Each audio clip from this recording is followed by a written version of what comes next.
So I drove through Inkster, Michigan, and this is one of the worst suburbs of Detroit. Not the worst, but one of the worst. And it has a population of 25,000, and it's been declining like all cities in that area since its peak of 39,000 in the 1960s. And they're losing over 800 people a year.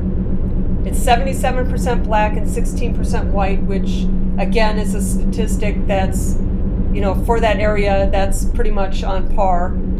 The average age is 31, and 15% of the adults are seniors. And both of those numbers for this area are pretty much right on par with the area. The average income is $31,000 a year, again on par with the area. And they have a 38% poverty rate, which is again, you know, right on par with the area, maybe a little higher. Their marriage rate is 26%, so 1 in 4 adults are married. 82% of the people were born in Inkster, and 3% are non-citizens.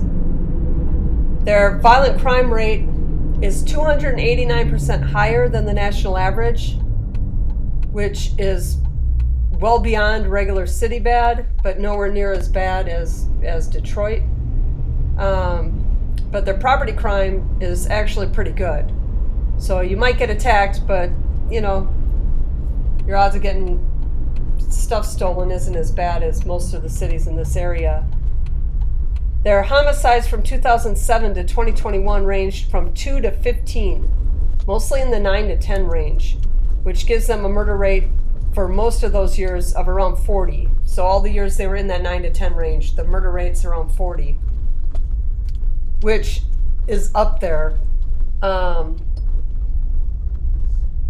It's not one of the, I mean, it would be considered of the highest in the United States if it was a larger city than it is.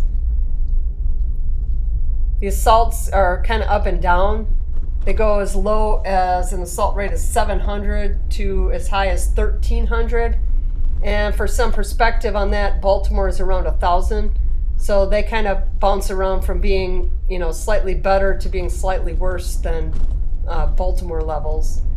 Your odds of becoming a victim of a violent crime is 1 in 67, of a property crime 1 in 57, and overall of any crime is 1 in 31, which all of those numbers are better than Detroit and some of the other surrounding suburbs. So, you know, their violent crime rate is slightly better, 289% higher than the national average is a big number, but for that area, it's actually of the better ones. So if you have to move to that area, you know, I guess Inkster isn't a bad choice as far as being slightly safer than, like, if you want to move out of Detroit because it's too dangerous there and you move to Inkster, you'd probably find it, you know, quite pleasant. So I'm going to let the rest of this footage play out and enjoy the footage from Inkster, Michigan.